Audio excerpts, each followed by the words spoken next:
She made it, all right. Next in the newsroom, this young lady from homeless and living under a bridge not that long ago. Tonight, a featured hero.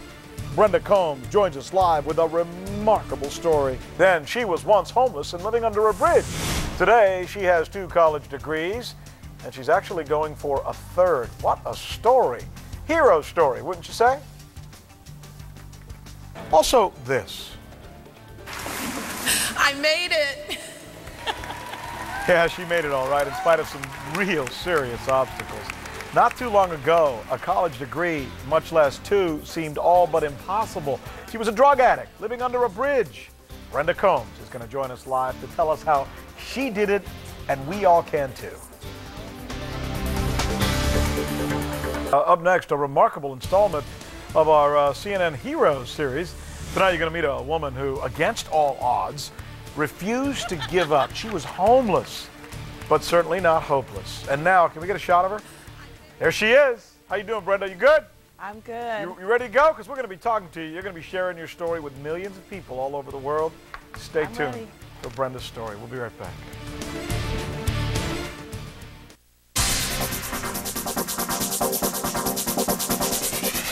It's the story tonight of a woman who went from homeless to hero, certainly in the eyes of many of her students.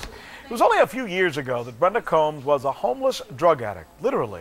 Tough words, I know. She was living on the streets of Phoenix.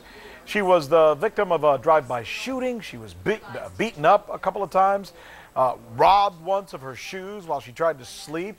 Her life was really one horrific event after another, but Combs has done a 180-degree turn. She's now a nationally celebrated teacher who's loved by her students, loved by her community. Brenda Combs is good enough to join us tonight, as a matter of fact, from Phoenix. Wow, what a story. Congratulations, by the way. Thank you. I can only imagine at its worst, and I know you probably don't like to dwell on the negative, but just to bring the viewers up to date, take us back to when things were at their absolute worst. What was it like? It was pretty horrific. The worst part was not being able to take a shower, looking through trash cans for food, and not feeling safe to sleep at night. So where would you sleep? In the alley, on couches in abandoned houses or buildings. What were you on drugs at the time? Most of the time, yes. So you were too high to really recognize any other way out? I didn't think there was a way out at that time. So what got you out of it? The morning that I woke up and someone had stolen my shoes, that was just like the last straw. I just couldn't deal with that lifestyle any longer. Really? It all came down to a pair of shoes, of all things. Well, it's a lot more detailed than that, but that moment was just the absolute last straw. Why? You felt, you know, I don't even have shoes to wear. I mean, this is just the ultimate insult. Exactly, yes. So you started to do what? How did you pick yourself up by your bootstraps, Brenda? Basically, my boyfriend at the time came and found me, took me to my brother's. My brother took me to the probation office, and I found a halfway house program and put myself in it and really just made the decision that I either have to change my life or I'm going to die out in the streets. How'd you get off the drugs? Because I know that can be real tough to do, right? It was tough, but I went through this rehab program, and after I finished the program, I lived in a halfway house for women, and that took me basically almost my first year of sobriety, and then I found my own apartment and just started living life as a productive member of society. Well, you know, that's interesting because a lot of people try and do what you did, but they fail, then maybe they might try again, then they fail, then they might maybe try again. But yes. Boy, you went into it and first shot, got it right.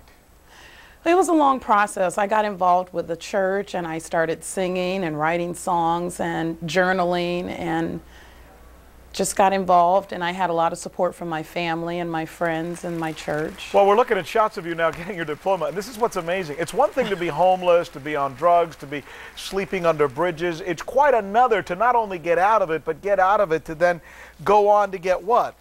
You got a BA and you went on to get your master's as well. Yes, I did.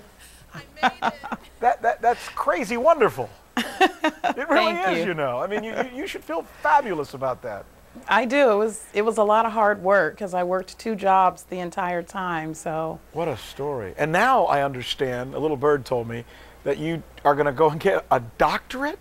yes, I am. As soon as possible. But you know, a doctorate's very expensive. You Yeah. got the money? You got the money to do that?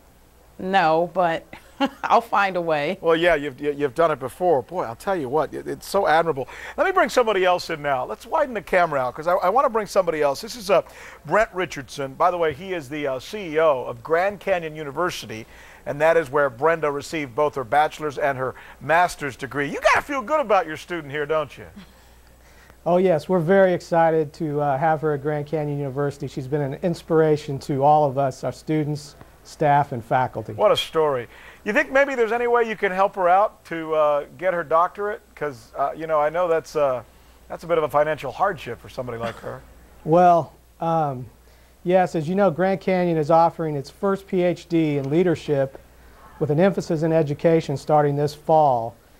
And because Brenda has been an example, a master teacher, her story has been an inspiration to all of us, and mostly just because we're so proud of her, I wanted to be here today to honor her and ask her if she would be the first enrollee in our PhD program and give her a full ride scholarship to the program.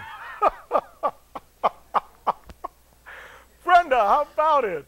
Oh my God. I don't know what to say. You don't have to come up with the money. Oh my God. Thank you. You're so welcome. Oh, this is awesome. I'm speechless. I'd rather just watch you right now because I know how much this means to you. This is a great moment. It's such a blessing. Oh, this is such a blessing. This means so much to me and to my son and my students at Starshine Academy. Thank you so much. What a story. Oh my God. We're so happy for you. I mean, you know, hey, let's all stop and think about this for a moment. You were on drugs, you were living under a bridge, you were living on the streets, you've gotten a master's, you've gotten your BA, and now you're going to get your doctorate, and I'm getting goosebumps just saying it. Oh, thank you so much. Thank you. This You're is welcome. an We're amazing excited. gift. Brent Richardson, that's an awfully nice thing for you all to do. Well, we're very proud of her, and we're looking forward to having her back at GCU. Brenda, I guess one last thing. There's an awful lot of people who are watching us right now, and Yes. some of them may be going through some tough times themselves. What do you say to them? I say to them what I tell my students every day is that I believe in myself and my ability to do my best. I am intelligent and I am capable of achieving greatness. And I think that every person has inside of them what it takes to succeed, even if they need a little support. Well, you know, we use these words a lot, but boy, if ever it's been appropriate, I'm so happy to say it here. You go, girl. Thank you so much. Thank you.